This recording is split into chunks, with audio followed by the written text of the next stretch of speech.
Ahora Rodrigo, estamos, tú escuchaste atentamente y quedaste desconcertado. Lo viste además. Cuéntanos de ese momento. Bueno, para explicarle un poco a la gente las circunstancias, resulta que estábamos los medios ahí, todos ingresan los micrófonos, porque algo muy particular, el carro iba con los vidrios abajo. Generalmente eso no ocurre. Y bueno, va con los vidrios abajo, todos meten los micrófonos, cada uno realiza preguntas y él no responde nada. Y en algún momento yo le respondo sobre qué le diría a los papás de esta niña. Y levanta la cabeza y me mira a los ojos. A ver, Amaro, yo he entrevistado en 3 oportunidades a personas que luego han sido imputadas por los delitos que han resultado condenadas, ¿no? Y que podrían caer en el perfil de depredadores. Y con una serenidad que yo he visto antes, me mira a los ojos y me dice que se preocupen de su hija. Que se fijen en su hija. Responsabilizando a los padres por actos que ellos realizan. Y aquí finalmente es lo que yo quería comentar justamente con Margarita, porque, a ver, eres el centro de la noticia, estás rodeado de cámaras, no hay muchos argumentos para justificar que estuvieses con la niña a 73 kilómetros de distancia. Por una semana. Y con la tranquilidad, mira al periodista a los ojos y dice la frase. ¿De quién estamos hablando, Margarita? O sea, Rodrigo, tú lo has descrito bien para que ustedes se den cuenta. O sea, estas personas no tienen ningún atisbo de ansiedad, de culpa. O sea, relajadísimo, es como que si hubiese andado en un shopping, ¿no? En un mall, y que en realidad no le preocupa nada, a pesar de que tú estás viendo que obviamente está requerido por la justicia, que arriesga una pena, que lo que él hizo es un delito, hasta hay que probarlo. Claro. Pero entendamos que si fuese así, porque Tonka lo dijo también, en un menor de 14 años sí o sí es una agresión, una violación, un delito. Alguien que siente culpa no mira a los ojos, Margarita. Claro, y fíjate que, porque además, fíjate que hay un desparpajo de parte de esta persona. Tú cuando le haces esa pregunta que en realidad justamente te respondió a ti, ¿no? O sea, pregúntenle a los padres, decir como, yo no tengo ninguna culpa, heteroculpabilizando, ¿cierto? No asumiendo ninguna responsabilidad, y eso es lo preocupante de estos sujetos. Y además también, como Rodrigo ya nos contó un poco la historia, o sea, mantuvo un vínculo a través de internet, de alguna red social, por un año. Entonces, aquí, Sergio... Sí. Fíjate que tiene que ver con que estos sujetos tienen una alta capacidad para seducir a una persona, tienen un encanto superficial, eso es lo que entrampa, ¿ya? Ese es un rasgo que une a otra. Entendemos, Margarita, que no es una seducción, sino porque la seducción habla de una suerte de ejercicio amoroso. En este caso no hay amor. Un paro. O sea, por supuesto. Acá hay una persona adulta de 42 años que está abusando y aprovechándose de una menor de edad. Entonces eso tiene que quedar muy claro. No hay un proceso de seducción, no hay un enamoramiento, ¿no? Esto es un delito. Es un peligro. Lo que pasa es que en el grooming, porque acuérdate que ayer lo dijimos, esto se trata de un proceso de grooming, cuando es una acicalación, es una preparación. Ahora estamos hablando de seducción en términos de que hay trampas que se ponen, no del concepto que ustedes entienden, sino que estoy hablando del concepto de psicopatía que vincula a Robert Herr, cuando él habla que la primera característica de un psicópata es la seducción y el encanto superficial, que es un engaño, finalmente un engaño. Entonces él atrae a esa persona, a esa víctima, a través, por ejemplo, de mostrarse triste, a través de mostrarse como que si fuera de la misma edad. Ustedes además ya han dicho, él se mostró como que si tuviera 22 años. Eso llama la atención, Margarita. Yo no sé, porque lo estábamos comentando con Margarita Tonka, no sé si a ti te pasó lo mismo, porque cuando vimos las imágenes de la detención, porque es detenido en Maitencillo y luego trasladado en los carros de la PDI hasta Papudo. Y son ese lugar es el que tenemos el registro de cuando él va saliendo con este buzo, jockey gris. Las primeras imágenes que tuvimos de él es de Papudo. Y cuando, no sé si te pasó lo mismo, Tonka, que cuando uno lo ve, yo en el primer momento estábamos con el equipo y dijimos, pero no tiene 42 años. No sé si te pasó lo mismo. Como la vestimenta, la actitud, no sé, Margarita, me imagino. Y para complementarte, y para complementar, Tonka y a Rodrigo, fíjate que hubo un caso nosotros que investigamos justo cuando estábamos en la Brigada de Investigadores de Delitos Sexuales, En terreno se ven, yo tuve esa fortuna de haber visto en terreno. Fíjate que estos sujetos aparentan, se visten como los jóvenes, los niños. Había un sujeto que usaba, por ejemplo, en ese tiempo estaba de moda usar los pantalones un poco más abajo. Él usaba lo mismo, se ponía un jockey al revés, se ponía una chaqueta que era bastante más infantil que para su edad. El sujeto tenía más de 50 años. Y tú, si tú lo veías de espalda, parecía una persona muchísimo más joven. Son delgados, fíjate, son suaves, no son agresivos. Bueno, ¿Tú viste lo mismo, Rodrigo, que está describiendo Margarita? Absolutamente. Y bueno, y como te decía, me ha tocado ya en 3 ocasiones ya hablar con sujetos así, muy amables, a pesar de las condenas que luego reciben. ¿Y por qué? Porque lo que dice Margarita, hay una justificación para ellos. Para ellos esto no es un delito. Entonces, eso es lo preocupante. Hay una justificación, perdona, hay una justificación, pero también hay un modus operandi. Claro. Que eso es lo interesante y creo que es lo que tenemos que alertar como medio de comunicación a las familias, porque si algo esta noticia nos dice que todos somos en algún grado vulnerables. Yo ayer conversaba incluso con mi propia hija a propósito de esta misma temática, para saber, y sí, ella me dice, ¿verdad? Sí, de repente recibe peticiones de hombres muy mayores por las redes, entonces uno tiene que tener una actitud vigilante, no paranoica, pero por cierto sí vigilante. Y solo quería acotar lo siguiente que me parece muy pertinente.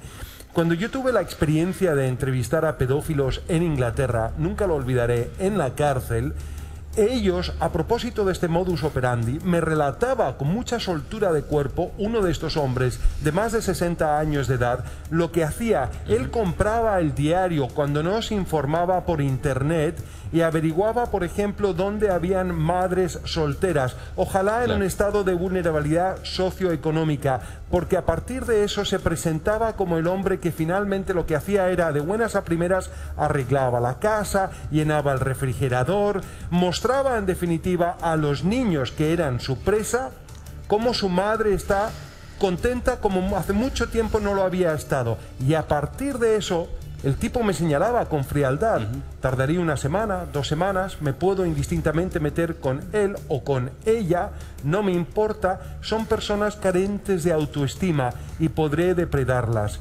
Todo este ejercicio dura aproximadamente 1 mes, más o menos, me decía verdad este tipo. Es impresionante lo cazadores que son. Entonces cuando Margarita habla de estas ropas, de esta actitud un poco más juvenil en ocasiones, claro, no es otra cosa que camuflaje, es eso. Dicho eso, solamente, Rodrigo, quería preguntarle, ¿verdad? Porque es muy importante, a Juan Pablo López como abogado de la familia, si finalmente una pena como esta, 15 años, ¿tiene algún tipo de atenuante? ¿Puede salir libre por buena conducta? ¿O es implacablemente 15 años o más? Mira, Maro, efectivamente, durante la investigación, que son los 70 días al menos, debiera estar en prisión preventiva. Eso es lo primero que hay que señalar. Eventualmente la defensa podría aportar nuevos antecedentes para tratar de liberarlo y eso sería discutido en una audiencia. Ahora bien, una vez llevado a juicio, si se aplica la pena de 15 años y 1 día, arriba de los 5 años, efectivamente no hay posibilidad de tener ningún tipo de beneficio, por lo tanto el cumplimiento sería efectivo. Perfecto. Estamos aspirando a eso, que sean los 15 años y 1 día, eventualmente después podría tener beneficios dentro del cumplimiento de la condena y pedir en la mitad de ella algún tipo de beneficio, pero al comienzo no. Disculpe, abogado, ¿él declaró algo frente a los policías de investigaciones? ¿Dijo algo? Pero eso también es parte, Tonka, del secreto de la confidencialidad de la investigación pero, hoy día. Sin que me diga lo que dijo, obviamente, pero ¿sí lo hizo? Eventualmente sí, tomamos declaración. Margarita, ¿y usted tiene conocimiento de esa declaración? Aún no tenemos copia de la carpeta investigativa. Perfecto. Ok, Margarita, acerca de los 15 años, acerca de una condena que parece lo natural en este caso, ¿no? Y lo que nuestra justicia determina. ¿Cómo una persona como él reacciona frente a un fallo así? ¿Le importa? ¿Lo pasa por alto? ¿Asume que es su nueva condición? ¿Qué ocurre con un tipo con una personalidad como la suya? O sea, en términos hipotéticos, Sergio, es muy probable como él se ha mostrado hasta ahora, o sea, una persona que en realidad no le importa mucho, que en realidad él es una persona que, además, fíjate que esto es importante, la conciencia de delito sí la tiene, es decir, lo que pasa es que no le importa, no siente culpa, entonces él sabe a lo que estaba arriesgando, estas personas saben lo que podrían enfrentar. Ahora, claramente, yo creo que la estrategia de él va a ser hacer pensar que él no es responsable de esta situación, como tal como lo dijo, heteroculpabilizar. Y disculpa, Margarita, ¿qué pericias psicológicas se hacen para determinar finalmente qué es lo que pasa por la mente de una persona? En este caso, ¿se va a realizar eso en este proceso judicial? En este proceso judicial lo que nosotros esperamos es que se hagan peritajes, lo más probable que en el servicio médico legal. Nosotros esperamos que a él se le valore, por ejemplo, la imputabilidad, porque tienen que valorarlo para saber si esta persona comprende, no está loca de mente. Quien se pronuncia de eso es el tribunal, pero los psicólogos forenses deberían evaluar eso. Y esperamos, Tonka, otras evaluaciones, en el caso de la niña, evaluación de credibilidad, de daño. Hay todo un proceso que sí se esperan muchos peritajes psicológicos en este caso. Rodrigo. Bueno, es justamente eso lo interesante, ¿no? El perfil psicológico, ¿quién es? ¿Por qué? No solamente por informar, sino que porque de eso también aprendemos, ¿no? Y aprenden cada uno de los padres en sus casas. Sí. Este sujeto tiene vecinos, tiene familiares, gente que decía, y que de hecho se comunicó con la madre de esta niña para decir, si su hija desapareció, probablemente está con él. ¿Vamos a la nota? Vamos. Y luego lo comentamos. Ok. Atrás, el que viene atrás. Jamás nosotros dijimos, nos pasamos por la mente que él podía estar con una niña. Pololeaba con menores de edad, y eso se sabía, y todo el mundo lo sabe. ¿Qué le puedes decir a la familia de esta niña?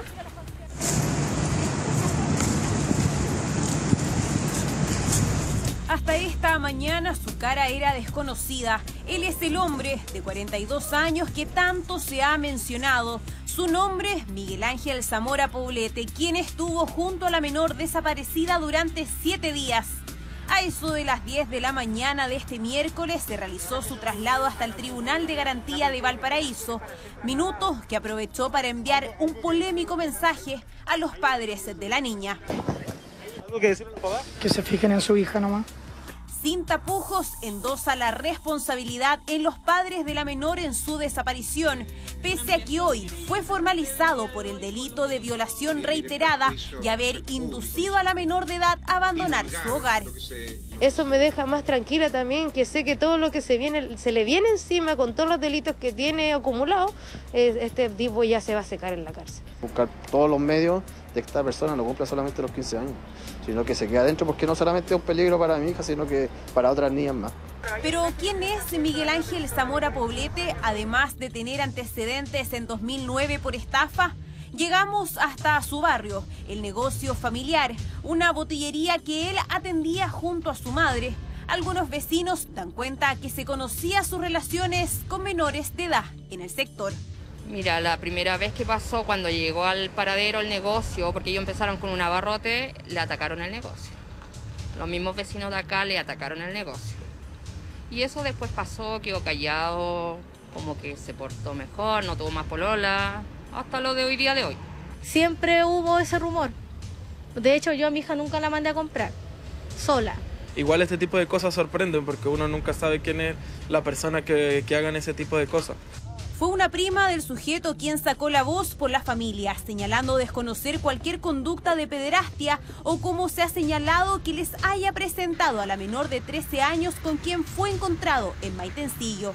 Que él haya tenido, o sea, que nosotros hayamos visto que él estuviera con esa niña, que tuviera una relación, que no sé, eso jamás lo supimos. En prisión preventiva, al menos por los primeros 70 días de investigación de la causa, quedará Miguel Ángel Zamora Poblete, tiempo que deberá cumplir en el Centro Penitenciario Santiago 1, en donde ya se encuentra. Paralelamente, la Fiscalía seguirá trabajando. Existen una serie de diligencias que se encuentran pendientes, particularmente relacionadas con evidencias físicas que se encontraron en el sitio del suceso, que se han encontrado al momento de hallar a la niña y una serie de muestras que es necesario analizar para poder acreditar y poder sostener posteriormente un juicio oral. Así se cierra el primer capítulo de una historia, una que por 7 días mantuvo una familia sumida en la angustia al saber el riesgo que corría su hija en manos de un hombre que, diciendo ser un niño, logró engañarla.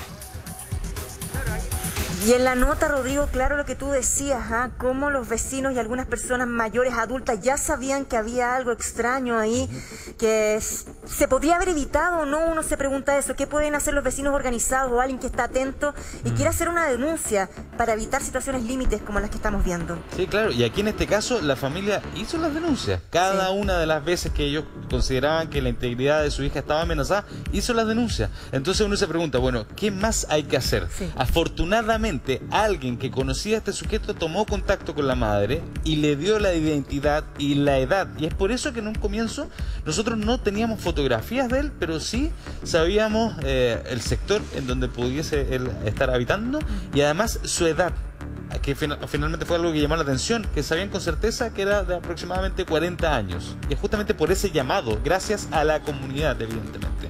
Bueno, ahora, aquí lo peligroso dentro de todo es que evidentemente no vamos a dar detalles, pero es para que la gente pueda estar atenta.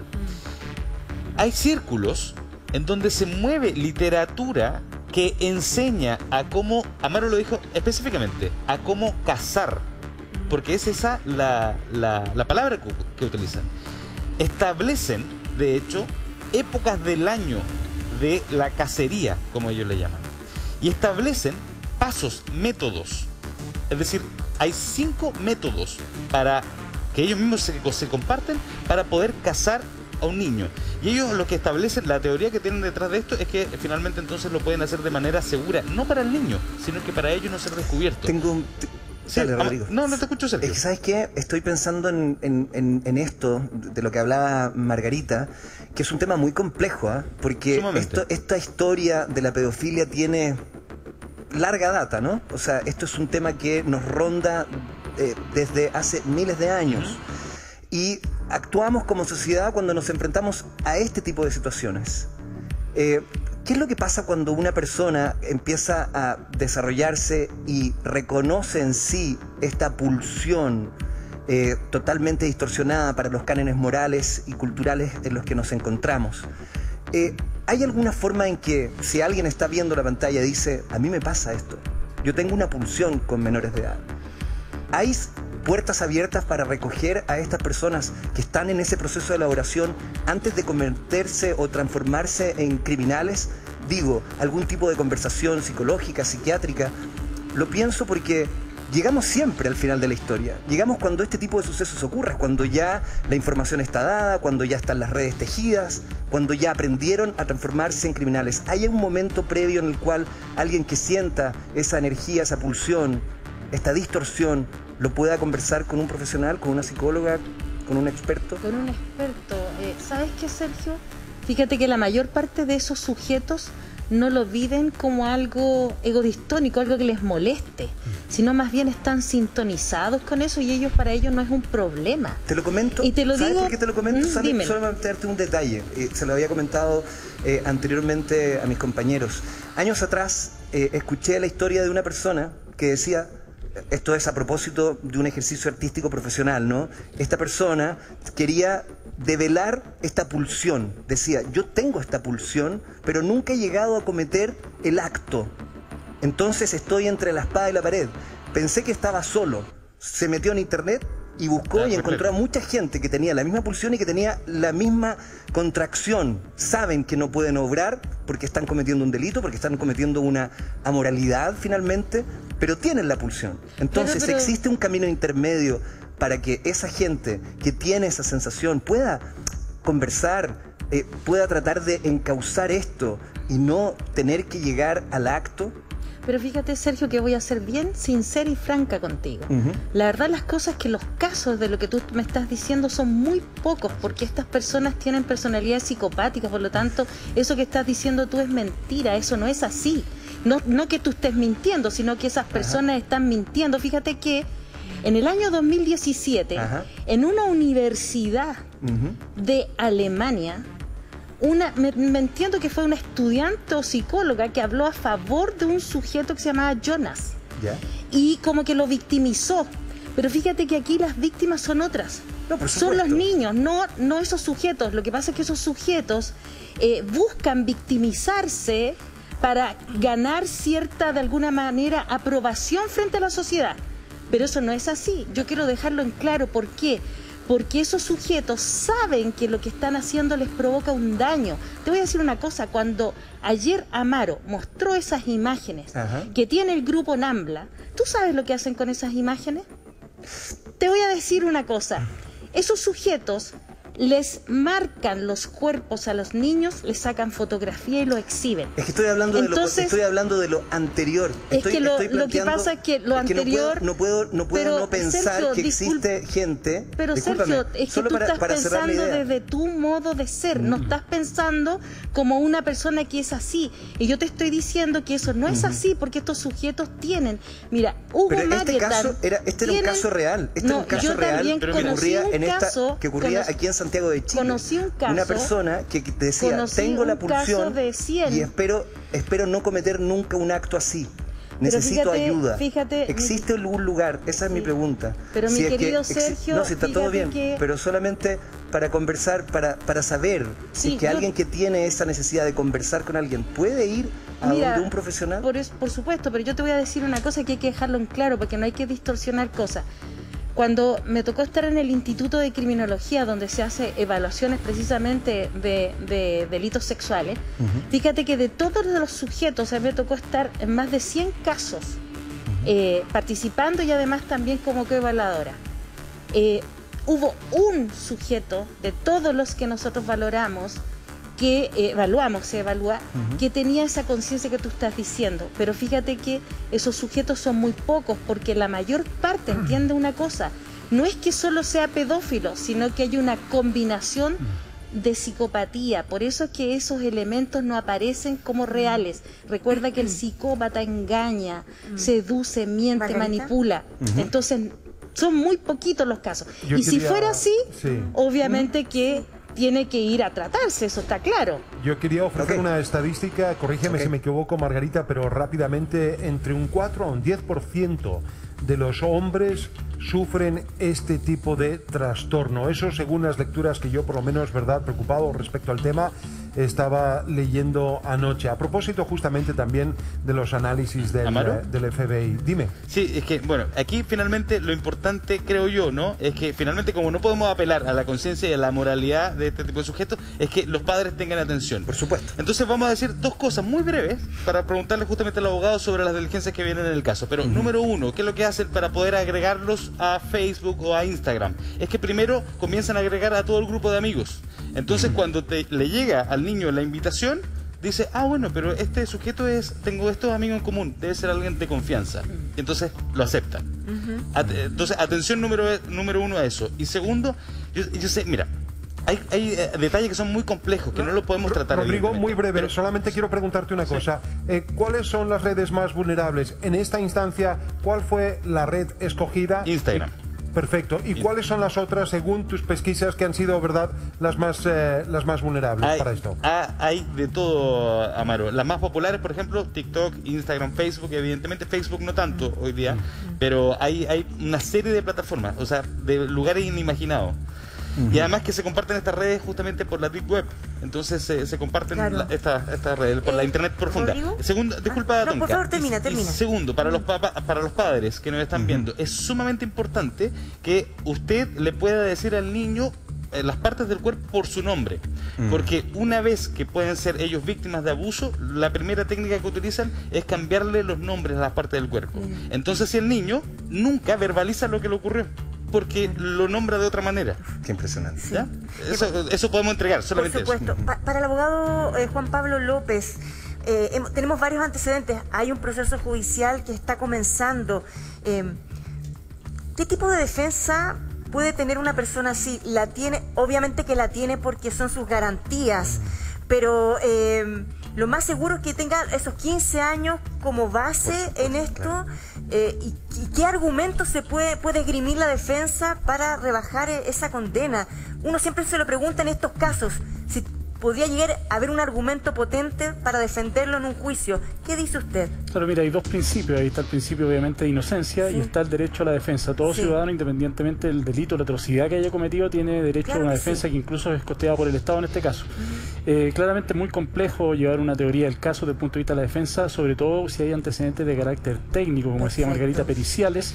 Son testigos, peritos, expertos que van a deponer en el juicio dando cuenta de las atrocidades que se pueden haber cometido, y es muy difícil desde el punto de vista técnico contravertir esos antecedentes, obviamente, con un metaperitaje, con algún tipo de antecedente contrario. Muy complejo. Y en otros casos lo hemos visto, la imputabilidad en este caso no aplica para nada, ¿no es así? Claro. No, es lo mismo que vimos, yo vi con Rodrigo también el caso de Hugo La Rosa, y un poco el perfil es el mismo, ese perfil psicopático, duro, que cosifica y culpa al otro, y es complejo porque el psicópata es imputable, el loco de mente es inimputable, en este caso es una patología, pero es totalmente perseguible desde el punto de vista de la responsabilidad penal. Abogado, para poder entender el proceso, ¿qué es lo que viene hacia adelante? Hoy día la formalización es la comunicación que le hace el tribunal a través de la Fiscalía, que está en proceso de investigación en su contra por tal y cuales delitos por un periodo de tiempo, y en este periodo de tiempo lo que se hace es que se llevan a cabo las diligencias para preparar, como señaló la fiscal en la nota que vimos, la entrada al juicio. Tiene que tener todos los antecedentes porque la carpeta investigativa no es parte del proceso. Yo tengo que acreditar todo físicamente en un juicio oral y público, y eso es lo que se prepara para poder llegar con los antecedentes a la acusación y posteriormente al juicio en cuanto tal. Perfecto, queremos agradecer a Juan Pablo López, abogado de la familia, muy amable, gracias por estar con nosotros entregándonos estos antecedentes. Margarita Rojo, ya amiga de la casa, psicóloga forense, y Rodrigo Pérez, periodista que ha estado atento al desarrollo de este caso. Muy amable, muchas gracias a ustedes. Seguimos con lo siguiente.